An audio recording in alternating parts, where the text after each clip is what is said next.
brevemente allí vamos a ver por la historia bíblica qué significa trompetas. Trompetas ya vimos hasta aquí que es la intervención de Dios. Cada vez que aparece como voz de trompeta, significa que era la presencia de Dios. En el Sinaí, cuando dio su ley, lo dio al sonido de trompeta.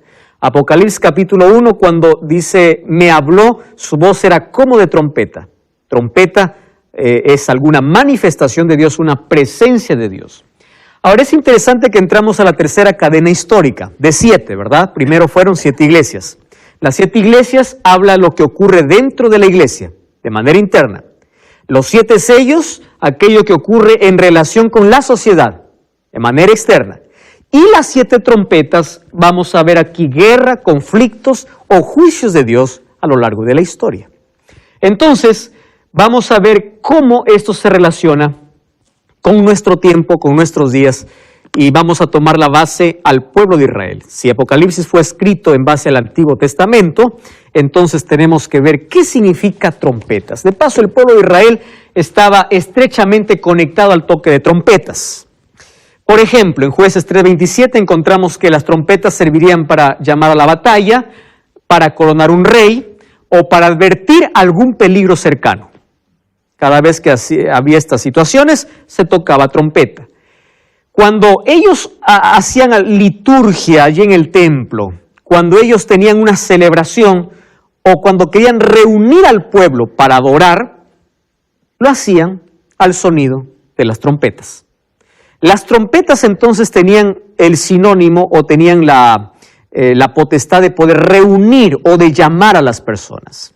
Ahora, miren lo que dice el libro de Números capítulo 10. Allí nos muestra con claridad en un solo texto cómo las trompetas formaban parte de la vida del pueblo de Israel. Números capítulo 10, versículo 2. Fíjense lo que dice, versículo 2. Hazte 2 trompetas de plata forjadas a martillo la harás, te servirán para convocar a la recongregación, para hacer mover los campamentos. Versículo 4. Cuando toquen una sola, se congregarán, ¿quiénes dice? Los príncipes y los jefes de millares de Israel. Versículo 5. Cuando toquéis alarma, entonces moverán los campamentos y los que están acampando al oriente. Versículo 9. Cuando salgan a la guerra contra el enemigo o cuando el enemigo os atacare, tocaréis alarma ¿con qué? Con trompetas. Versículo 10. En vuestros días de alegría, como en vuestras solemnidades y principios, como de mes, tocaréis trompetas. Entonces, aquí dice que las trompetas sirven para juntar príncipes, juntar al pueblo, juntar al ejército para la guerra o para las fiestas religiosas. Entonces, trompetas significa reunión, ¿verdad? Para cualquiera de estas situaciones que nosotros ya vimos. La trompeta también proporcionaba a Israel la seguridad de que Dios los libraría de sus adversarios. Allí dice, cuando ustedes se enfrenten al enemigo, toquen trompeta. Y es interesante lo que dice. Así seréis recordados por Jehová nuestro Dios. ¿Quiere decir que Dios estaba olvidando de su pueblo? No. Sino que cuando ellos tocaban la trompeta frente al enemigo, ellos recordaban que Dios estaba peleando por ellos. Eso les daba, ¿qué cosa? Seguridad frente al adversario. Ahora, una trompeta, ya mencioné que indica la aparición de Dios. Sonido por ejemplo, cuando destruyó a Jericó, ¿recuerdan? El pueblo dio 7 vueltas y tocaron trompetas y los muros cayeron. También en el libro de Joel, capítulo 2, versículo 1, con trompetas se anunciaría el día de Jehová. 1 Tesalonicenses 15 y 1 Corintios 15 y 1 Tesalonicenses 4, 16, dice que en el día final, a la voz de trompeta, Cristo aparecerá. Capítulo 4, versículo 16. La trompeta, entonces, la manifestación de Dios, es la manera como Dios libra a su pueblo de sus enemigos, como Él reúne también a su pueblo. Ese significado. Las intervenciones de Dios, cuando se tocan las 7 trompetas, es en respuesta a una súplica. Vamos a Apocalipsis, capítulo 6. Quizá esto no tuvimos tiempo para analizarlo en su momento, más ahora vamos a tomar como base ese texto para ver por qué se tocan las trompetas. Apocalipsis capítulo 6, versículo 10. ¿Recuerdan ustedes que la sangre de los santos clamaba debajo del altar? Ahí en el 5º sello. ¿Y qué decían? Señor, santo y verdadero, ¿cuándo vas a hacer justicia? ¿Cuándo vas a vengar nuestra sangre? Ese clamor de súplica, o esta súplica de liberación y de justicia, hace que haya 7 trompetas o 7 juicios. ¿Qué significa eso? Es la respuesta de Dios al sufrimiento de su pueblo. Las 7 trompetas es la reacción de Dios ante la injusticia de la humanidad para sus hijos. Es la manera como envía sus juicios. Ahora, en las 7 trompetas vamos a encontrar que las 5 o las 4 primeras tienen que ver con juicios para los pueblos paganos en un momento específico. Sin embargo, las 3 últimas trompetas van acompañadas de una expresión. Dice, ay, ay, ay. Se conoce como los 3 ayes del Apocalipsis. ¿Qué representan los 3 ayes del Apocalipsis? ¿Por qué los ayes no acompañan a las 7 trompetas, sino solamente a las últimas? Vamos a ver eso hoy. Entonces, las 7 trompetas son juicios divinos, es un anticipo de los juicios donde la ira de Dios sería derramada en las 7 plagas. Estos son juicios solamente de advertencia. Es decir, mientras se toquen las 7 trompetas, todavía hay arrepentimiento. Cuando se caigan las 7 plagas, ya no habrá más arrepentimiento porque la gracia habrá terminado allí en el cielo. La falta de arrepentimiento en estos juicios divinos hace que puedan derramarse las 7 plagas. Por eso se dice, son 7 trompetas de advertencia. ¿Correcto? Entonces, aquí vamos a Apocalipsis, allí el capítulo 8, versículo 2, vi los 7 ángeles que estaban de pie ante Dios y les dieron 7 trompetas. Ustedes sabían que esto se realizaba en una ceremonia especial en el sacrificio de la tarde, cuando el sacerdote sacrificaba allí el cordero, tomaba la sangre, colocaba allí, mojaba los cuernos del altar del incienso, asperjaba allí a las cortinas. El pueblo allá afuera estaba en oración. Cuando salía el sacerdote para bendecir al pueblo, 7 sacerdotes tocaban trompeta, diciendo, el sacrificio terminó. Eso era la costumbre del pueblo de Israel cuando hacían los sacrificios, el sacrificio diario. Eso vamos a ver con más detalles en los próximos capítulos. Es interesante que ahora también las 7 trompetas ocurren después del verdadero sacrificio, es decir, después de la muerte de Jesús. ¿Correcto? Entonces, los 7 toques están después de la muerte expiatoria de Jesús en la cruz. El toque de trompeta significa que el sacrificio ya se hizo una sola vez y para siempre.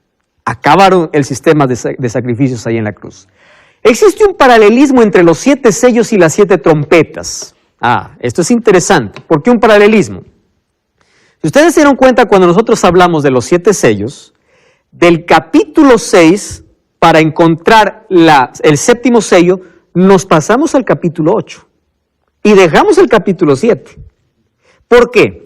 Porque el capítulo 6 dejaba una pregunta. Mírenme, vamos a la pregunta. Apocalipsis capítulo 6.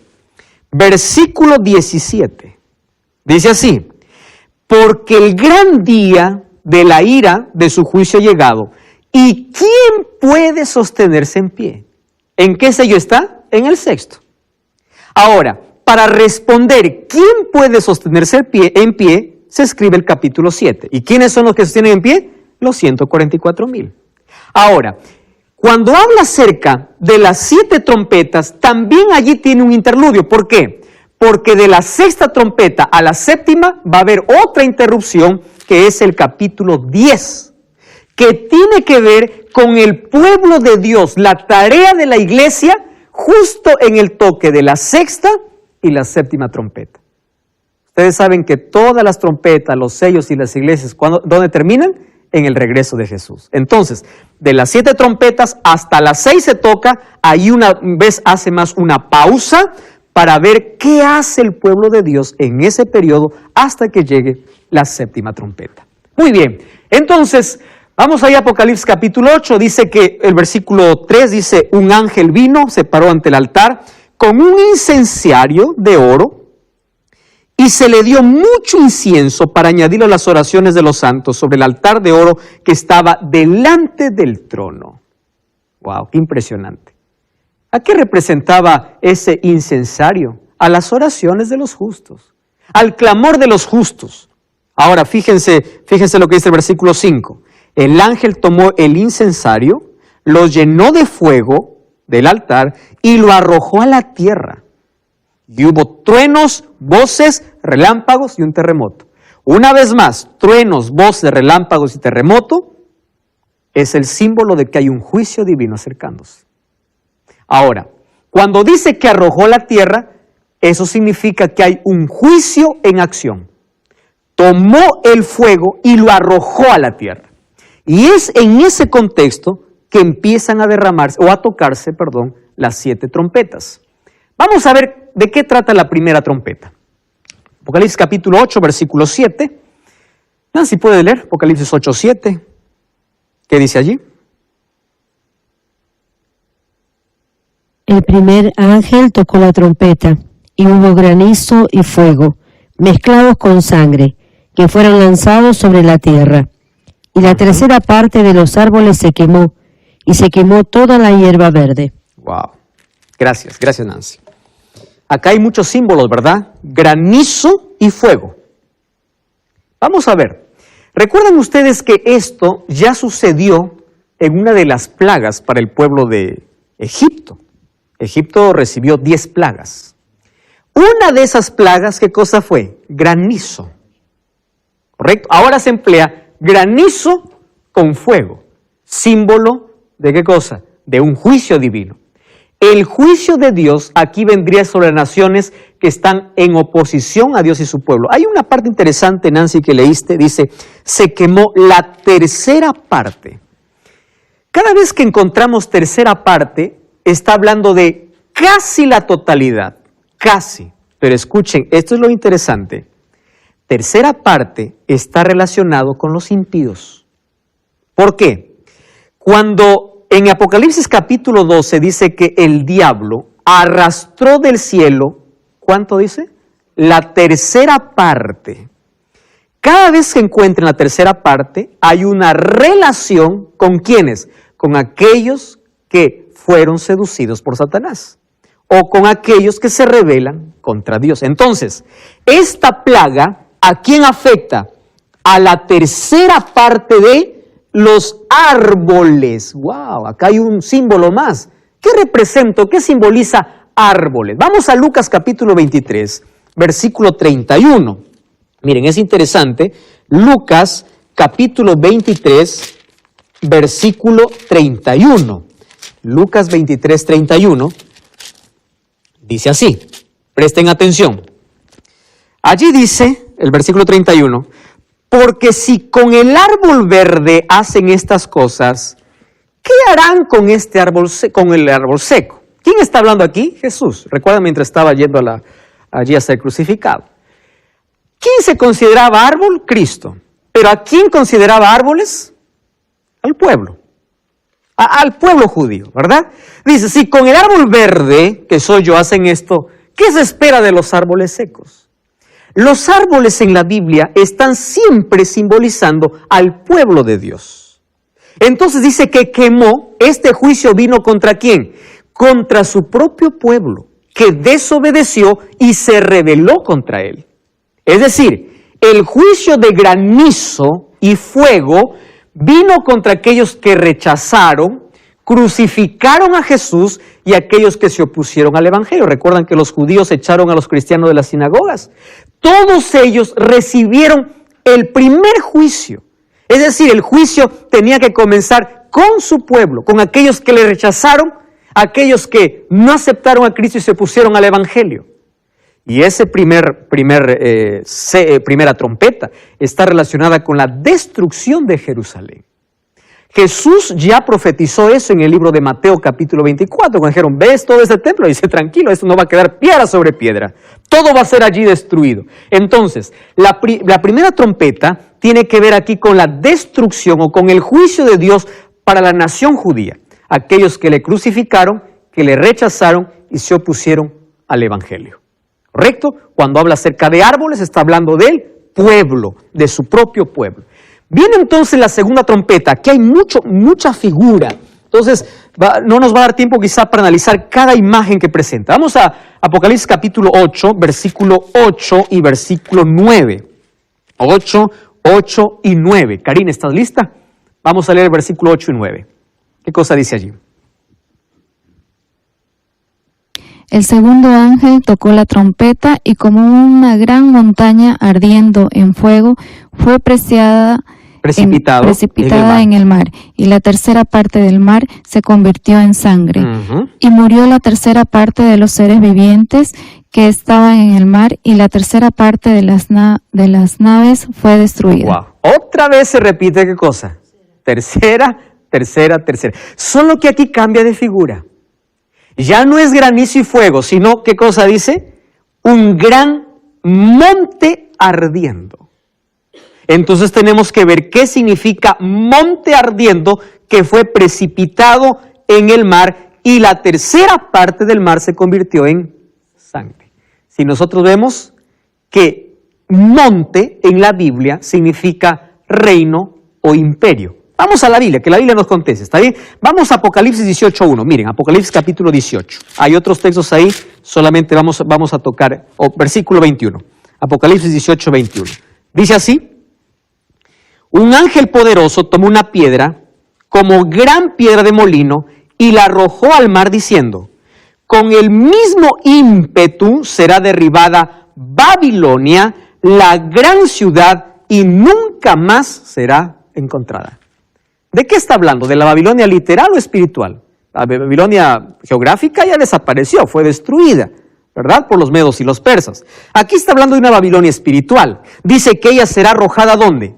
Al mar. Ahora, según Salmos capítulo 48, versículo 1 y 78-68, una montaña representa a un reino, ¿correcto? O a un imperio. Para Juan y para los cristianos de esa época, entonces, la caída, ellos relacionaban Babilonia ¿con quién? Con Roma. Relacionaban allí.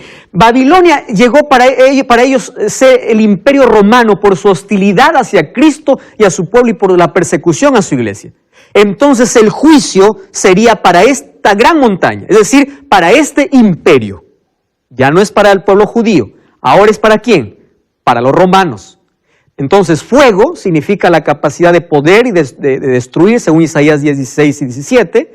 Mar, según Apocalipsis 17, 15, significa pueblos, naciones y lenguas. Dice que el mar se convirtió en sangre. Está hablando entonces de una guerra, ¿verdad? De derramamiento de sangre de un imperio que se va en contra de Dios.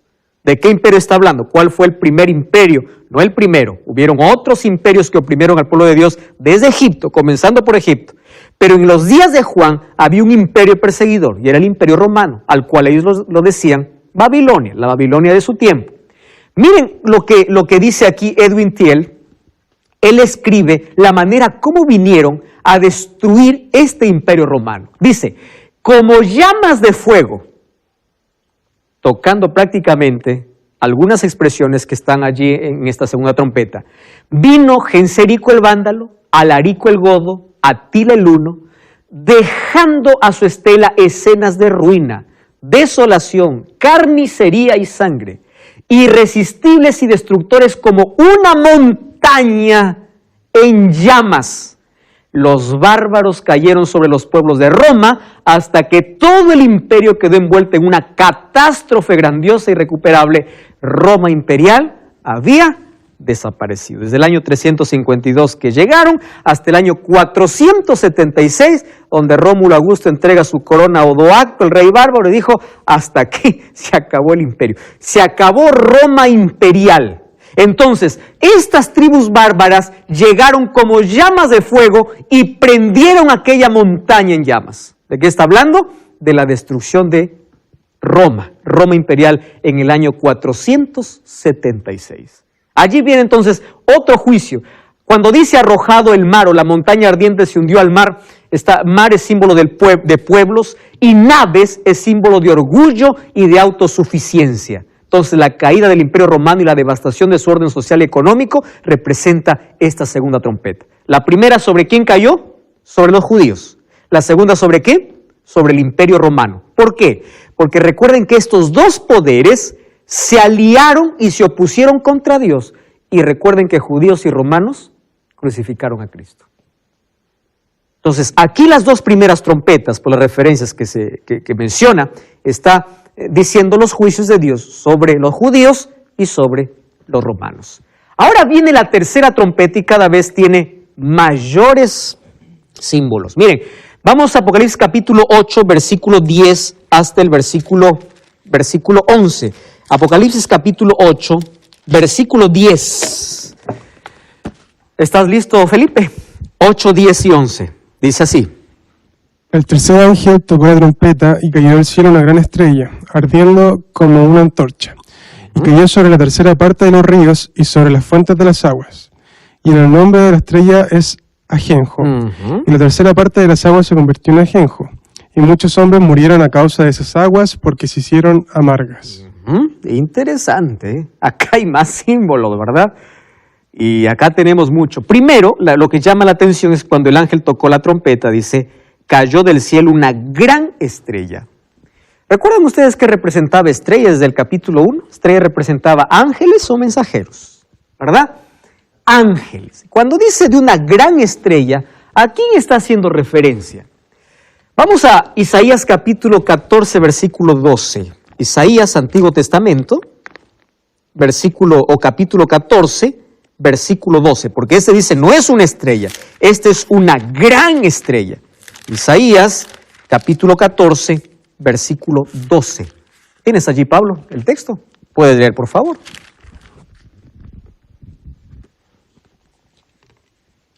Isaías 14. Sí, 12. 12. Como caíste del cielo, oh lucero, hijo de la mañana, cortado fuistes por tierra, tú que debilitabas a las naciones. Gracias, Pablo. Tú sabes a quién está refiriendo allí, ¿verdad? A Lucifer. Entonces, cuando habla de una estrella, gran estrella, aquí está haciendo relación con ese lucero que había en el cielo y fue lanzado. Dice, cayó una gran estrella ardiendo. Está haciendo referencia a ese ángel que cayó del cielo. Es el símbolo de Satanás en su rebelión. Ahí en el capítulo 9, versículo 11, ya no lo llama estrella del cielo, sino lo llama el ángel del abismo. Es el mismo, la estrella que cayó del cielo con el ángel del abismo. Ahora fíjense, ¿qué cosa hizo esta estrella? Esto es lo curioso. Dice que cayó sobre la tercera parte de los ríos y las fuentes de las aguas. El nombre de esta estrella es Ajenjo. Y las aguas se convirtieron amargas y muchos murieron. A ver, ¿qué significa aguas en la Biblia? Ríos, cuando hablamos de ríos y fuentes de agua, es símbolo de nutrición espiritual. Jeremías capítulo 2, versículo 13 dice, 2 males ha hecho mi pueblo, ¿verdad? Dejaron las fuentes de agua viva por correr tras cisternas rotas. Fuente de agua viva, ¿quién era? Cristo. Salmos 1:3 dice, bienaventurado el hombre que no anduvo en consejo de malos, sino que será como un árbol plantado junto a corrientes de aguas, ¿verdad? ¿Y qué cosa dice Juan 7:38? Yo soy el agua de vida. ¿Quién está hablando ahí? Jesús. Entonces, ¿cómo es que estas aguas, que son el símbolo de nutrición espiritual, se volvieron amargas? Aguas es el ofrecimiento de Cristo para dar a la gente sedienta una oportunidad de beber. ¿Recuerdan Apocalipsis 22, capítulo 17, cuando dice, el que quiere venga y beba del agua de vida? Ahora, el ajenjo es una hierba amarga, símbolo de sufrimiento y de tristeza. ¿De qué está hablando aquí? Cayó una estrella del cielo y afectó las aguas. Aguas dijimos que era símbolo de nutrición espiritual. Y esta estrella dice que se llama ajenjo. Ajenjo es símbolo de amargura. Ustedes conocen esa hierba, el ajenjo. Amargura, es símbolo de sufrimiento. El pueblo de Israel tenía que comer eso para recordar la amargura de la esclavitud, recuerdan en la Pascua. Ajenjo, símbolo de sufrimiento, de tristeza, de dolor. Ahora, la estrella grande entonces es Satanás, ¿correcto? Él es la cabeza de los ángeles caídos. Satanás contamina las fuentes y las corrientes de verdad y salvación mediante maestros y líderes religiosos, provocando un veneno mortal. Ajenjo es símbolo de amargura por medio del pecado y la apostasía, es decir, esta tercera trompeta cuando se toca, ¿qué cosa está ocurriendo? Una enseñanza pervertida del evangelio. Aquello que debiera ser un evangelio dulce de salvación para la gente, se contaminó. Y en lugar de ser o de significar salvación, ¿qué cosa significó? Muerte. ¿Recuerdan ustedes de los sellos en el caballo negro? Muerte, oscuridad completa. Entonces, como consecuencias, muchos murieron por las aguas amargas. No está hablando de una muerte física, de una muerte espiritual. Entonces aquí está hablando de la Edad Media, donde el evangelio fue contaminado, donde las fuentes puras fueron amargas. ¿Correcto? Por las tradiciones, porque allí se reemplazó la Biblia por dogmas. La consecuencia, la muerte espiritual. Viene la cuarta, y de aquí en adelante vienen muchos más símbolos. Miren, capítulo 8, versículo 12 y versículo 13. 8, 12 y 13. El cuarto ángel tocó la trompeta y fue herida la tercera parte del sol. Ahora no son las aguas, ahora el sol. ¿Qué más? La tercera parte de la luna y la tercera parte de ¿quién? De las estrellas, para que se oscureciera la tercera parte de ellos y no hubiese luz en la tercera parte del día, y asimismo en la noche. Solo hasta ahí, porque de ahí viene el anuncio de la siguiente trompeta. Miren los símbolos. Tercera parte de luz. ¿A qué les hace recordar cuando dice sol, luna y estrellas? ¿No es a Génesis 1? A la creación de Dios en el cuarto día. ¿Qué cosa creó? Las lumbreras. Sol, luna y estrellas. Es decir, cuando afecta esta plaga, significa que está deshaciendo prácticamente la creación. Dios creó el sol, la luna y las estrellas, y aquí en el Nuevo Testamento, la luz y oscuridad son el símbolo del bien y el mal. La oscuridad está vinculada con poderes sobrenaturales, según Efesios capítulo 6, versículo 12. Pero lo importante aquí es esto. Jesús es la luz verdadera que ilumina el mundo. Eso dijo Jesús en Juan 8:2. Yo soy la luz. Que me sigue no andará en tinieblas, sino tendrá la luz de vida. Ahora, por medio del evangelio, es decir, por medio de esa luz, son rescatados del dominio de las tinieblas y traídas a la luz admirable. Y aquí esta trompeta, ¿qué cosa afectó? Empezó a oscurecer, ¿qué cosa? El sol, la luz. Miren ahora, la novena plaga de Egipto fue de oscuridad. ¿Recuerdan ustedes? Símbolo de aparición de Dios con un juicio. El juicio de Dios contra la humanidad apóstata, oscuridad, ¿qué significaba? Falta de comprensión espiritual por la ausencia del evangelio. La tercera plaga hace que la cuarta se intensifique, porque ahora no solamente se colocan tradiciones en la iglesia, sino que ahora aquellos que no obedecen esos dogmas son perseguidos a muerte. Y la oscuridad aumenta. Hay una ausencia espiritual o la ausencia de comprensión espiritual. Jesús es la fuente de luz espiritual. Solo por él los seres humanos son rescatados de la oscuridad. Oscuridad significa entonces la ausencia del evangelio. En la Biblia es el símbolo de pecado. Cuando uno rechaza la luz, trae sobre sí un juicio divino. Entonces, el juicio de la oscuridad viene ¿por qué? Por haber rechazado la luz. Juan 3:19 dice, la luz estuvo entre ellos, pero ellos amaron más las tinieblas que la luz. Y es por eso que trajo un juicio. Y esto es lo importante. Miren, quiero que presten atención a esta plaga. La apostasía en la tercera trompeta se desarrolla en la cuarta. En la tercera contaminó las fuentes. En la cuarta, la luz. En la tercera se describe en lenguaje simbólico las consecuencias de la apostasía. Y en la cuarta muestra la profundización de la oscuridad. Esto van aquí de la mano. ¿Cómo nosotros vemos que esto se cumple en la historia? Fíjense, la revolución intelectual, la era del iluminismo, ¿recuerdan ustedes de la Revolución Francesa? Luego surgió la edad de la razón. Caracterizó a Europa desde el siglo XVI al XVIII, casi terminó con la fe cristiana en la mente occidental. Casi la tercera parte, recuerden. Rechazó la religión tradicional y, ojo, llevó el fruto del racionalismo, del escepticismo, del humanismo y del liberalismo. ¿Y su producto cuál fue? El nacimiento y el crecimiento del secularismo. Sus efectos ensombrecieron la luz con la orientación materialista y el escepticismo hacia la fe. Es decir, el secularismo reemplazó la autoridad de la Biblia y de la fe cristiana con la razón humana. Hasta ese punto se llegó. Gradualmente degeneró la fe y la vida cristiana y robó a millones la esperanza de salvación. Entonces, el oscurecimiento de las fuentes espirituales, aquí se puede ver bajo la influencia del secularismo, que vino como producto de un racionalismo y escepticismo en la edad de la razón o del iluminismo. Casi termina con la fe. No necesitamos de Dios.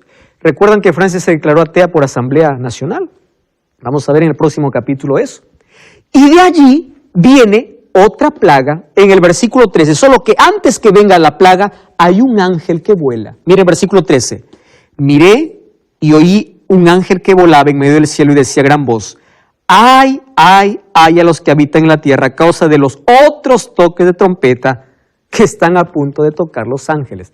Las versiones más anteriores dice que era un buitre o un águila, que era símbolo de juicio o desastre según Oseas capítulo 8. Aquí dice un ángel, que dice, si hasta aquí hubieron juicios porque rechazaron el evangelio, ay, ay, ay por aquellos que están faltando. Entonces allí viene la quinta trompeta, que es el primer ay. Vamos al capítulo 9, versículo 1. El quinto ángel tocó la trompeta y dice, vi una estrella que cayó del cielo a la tierra y se le dio la llave del pozo del abismo. ¿Es una estrella que cayó de dónde? Recuerdan que ya vimos que una estrella cayó del cielo en la tercera trompeta, solo que era, dice, una gran estrella. Esta es una estrella caída. Ahora, caída significa que cayó ya en la trompeta anterior. Ahora, el pozo del abismo. Abismo en Génesis capítulo 1, versículo 2, habla acerca de la condición caótica de este mundo antes de la creación, ¿verdad? Y cuando dice que oscurecieron, ya vimos que oscuridad significa ausencia del evangelio. ¿Cómo podemos comprender esta trompeta en el transcurso de la historia? Mire, vamos allí a leer el versículo 12 en adelante, porque hay muchos símbolos. Fíjense allí. Abrió el pozo del abismo, y del pozo subió como humo de un gran horno. El sol y el aire se oscurecieron por el humo. Del humo salieron, ¿qué cosa dice? Langostas sobre la tierra. Y se les dio poder como el poder de las que tienen los escorpiones de la tierra. Se les mandó que no dañaran la hierba de la tierra, ni cosa verde alguna, ni ningún árbol. ¿Qué significaba árbol? Los hijos de Dios. Sino que solamente a los hombres que no tuviesen el sello de Dios, ¿dónde? En sus frentes. Pero no se les permitió que los mataran, sino solo que los atormentaran. Es decir, ¿estos juicios son para el pueblo de Dios? No. Son para aquellos que no tienen el sello de Dios. Para aquellos que rechazaron la luz que recibieron. Por eso dice, a los árboles no les toques. Pero ahora solamente te doy permiso que sean atormentados. En la próxima trompeta vamos a ver que tienen permiso no solamente para atormentar, sino también para matar. Pero aquí solo para atormentar. Miren, langosta, símbolo del juicio de Dios, fue una de las plagas que cayeron para Egipto. Solo que estas langostas son simbólicas. ¿Por qué? Porque dice que tienen poder de escorpiones. Tienen colas de escorpiones y picaduras venenosas. Ahí en el versículo 10, allí dice eso, ¿verdad? Dice, tenían colas como de escorpiones y aguijones en sus colas y tenían poder para dañar. ¿Dónde lo tenían? Allí en su cola. Es decir, tenían picaduras venenosas. Dice, no dañen las plantas. Y ellos dice que avanzan como ejércitos, como nubes que oscurecen el cielo. ¿De dónde surgen estas langostas? Del abismo. Abismo es símbolo de ¿qué? De la morada de las fuerzas demoníacas. De allí surgen las langostas. No hieran a la hierba ni a los árboles, son el símbolo del pueblo de Dios. Solo los que no tienen el sello de Dios hay en sus frentes. ¿Qué significa cola y aguijón? Cola y aguijón significa cómo Satanás, cola significa cómo Satanás persuade y convence. Cola siempre es mentira. Dice, con su cola arrastró, significa con su mentira arrastró. ¿Correcto? Ahora, tienen autoridad en sus colas para atormentar a la gente. Esta palabra atormentar significa las falsas enseñanzas hace que la gente no pueda tener paz ni salvación, sino vive en un tormento. Ahora fíjense aquí, allí continuamos, versículo 11 dice, sobre ellos tienen como rey a un ángel del abismo, cuyo nombre en hebreo es Abadón y en griego es Apolión. ¿Ustedes ya escucharon acerca del Abadón? Abadón en el libro de Salmos capítulo 88 está asociado con la muerte, con la sepultura. Entonces, Abadón significa destrucción y Apolión significa destructor. Es una sola palabra en dos idiomas diferentes. Satanás es el rey de las langostas. Por lo tanto, es el príncipe de los demonios. Recuerden que Jesús dijo, el ladrón no viene sino para robar y hurtar, haciendo referencia a ¿quién? Al diablo. Al diablo lo llamó ya destructor. Entonces, destructor es Apolión o Abadón, que los dos significa destrucción. ¿Y esto representa a quién? Representa a Satanás. Ahora fíjense lo interesante. La misma estrella que envenenó los ríos tiene las llaves del pozo del abismo. ¿Quién es él? Satanás. Ahí es la prisión donde están las fuerzas de las tinieblas. Esos poderes ahora hacen su obra dañina. La estrella caída abre el abismo y sale como nube de humo, destrucción. Luego trae la invasión de las langostas que cubre la luz del sol y los oscurece totalmente. Tinieblas son el oscurecimiento del evangelio y como resultado la gente está atormentada por el mal. ¿Por qué está atormentada por el mal? Porque no tiene la claridad del evangelio. Está oscurecido. Entonces el ángel del abismo es Satanás. Recuerdan que Jesús usó el símbolo de serpientes y escorpiones para referirse a espíritus de demonios. Ahora fíjense aquí. Las langostas entonces son fuerzas demoníacas que aparecen como caballos preparados para batalla. Ahí dice que tienen rostros de humanos y de animales. Su apariencia es temible por lo que van a hacer. Hieren la tierra, pero no pueden dañar ¿a quién? A los que están sellados, porque ellos están protegidos. Es decir, no pueden matar, solo atormentar. Esta plaga no es física, sino es espiritual y es mental. ¿Por qué? Porque causan tortura psicológica insoportable y angustia suicida. Yo les pregunto, ¿esta no es la situación de hoy? Tortura psicológica insoportable y angustia suicida. Ahora, ¿por qué? Por rechazar, porque está bajo el dominio de serpientes y escorpiones que son espíritus de demonios. Gente que vive atormentada. Esta trompeta se refiere a la condición espiritual en el mundo secular y las consecuencias de las condiciones desde el siglo XVIII hasta nuestro tiempo. Miren, la teología que antes estaba centrada en Dios, ahora fue reemplazada por la filosofía centrada en ¿quién? En el hombre. Esta filosofía ha creado en la gente la agonía del vacío y de la falta de significado en la vida. El hombre secular está desesperado. Vive sin Dios, sin futuro, sin significado, en contraste con la hierba verde y los árboles que son alimentados con agua. Esta gente vive seca. ¿Por qué? Porque no cree en Dios, sino cree en sí mismo. Cómo el humanismo desplazó ahora nuestro foco en Dios. Ese humo demoníaco que sube son los diferentes movimientos dentro del cristianismo, promoviendo una religión sin Cristo. Hay religiones que están basadas en emociones en lugar de un cambio de mente y de conducta. Ese humo también se observa en la amplia difusión del movimiento de la nueva era y de las actividades crecientes del islamismo. Religiones que se levantan para promover cualquier otra cosa menos para poder promover a Cristo o para poder presentar a Cristo. Conozco personas que dicen, yo estoy ahí porque me siento bien. Tienen una religión basada en emoción, no una religión basada en relación con Cristo a través de su palabra. A eso representa el humo del abismo.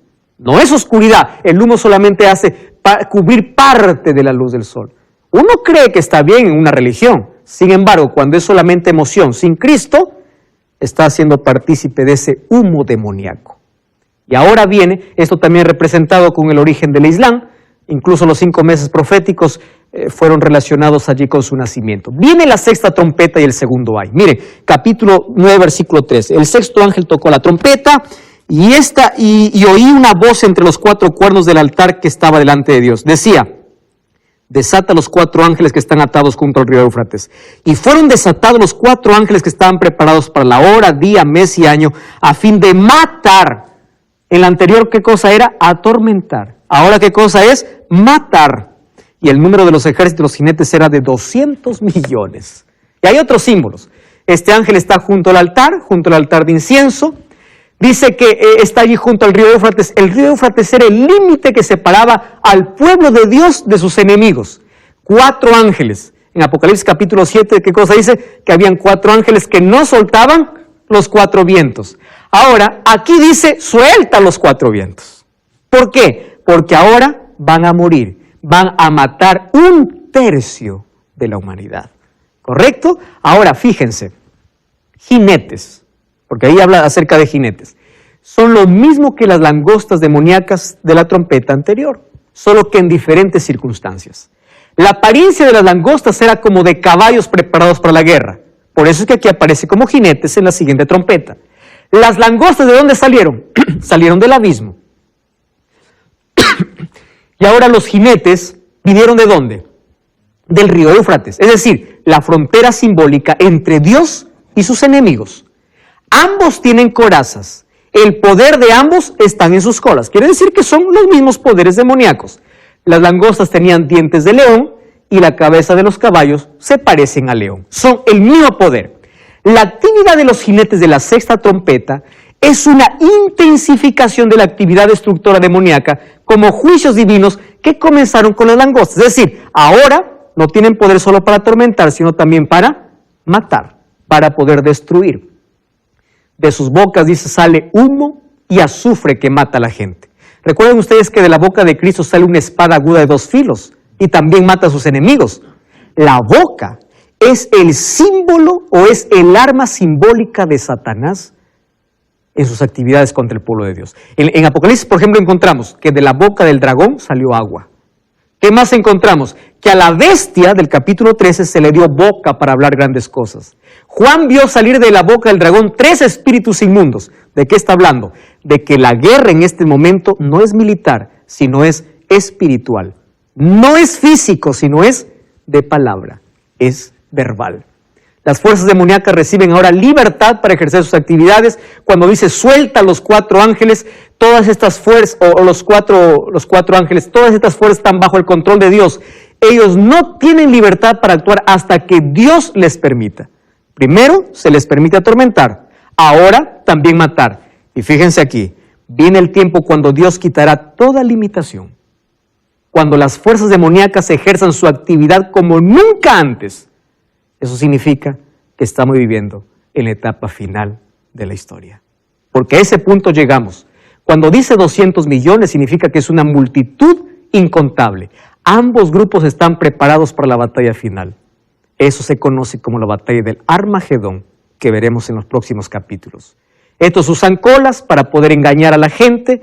Este conflicto entre ambas fuerzas no será militar, sino será espiritual. Sin embargo, lo triste dice que la gente no se arrepintió. Los malvados son atormentados por el demonio, pero aún así siguen sirviendo. Entonces, como hay juicios en la historia y la gente no se arrepintió, entonces ellos están preparados para poder recibir la ira de Dios, que vamos a ver que vienen en las 7 plagas. La gente sin el sello de Dios está desprotegida contra los poderes demoníacos y todas sus ideologías engañosas. Por eso es que nuestra única garantía, ¿cuál es? Es la palabra de Dios.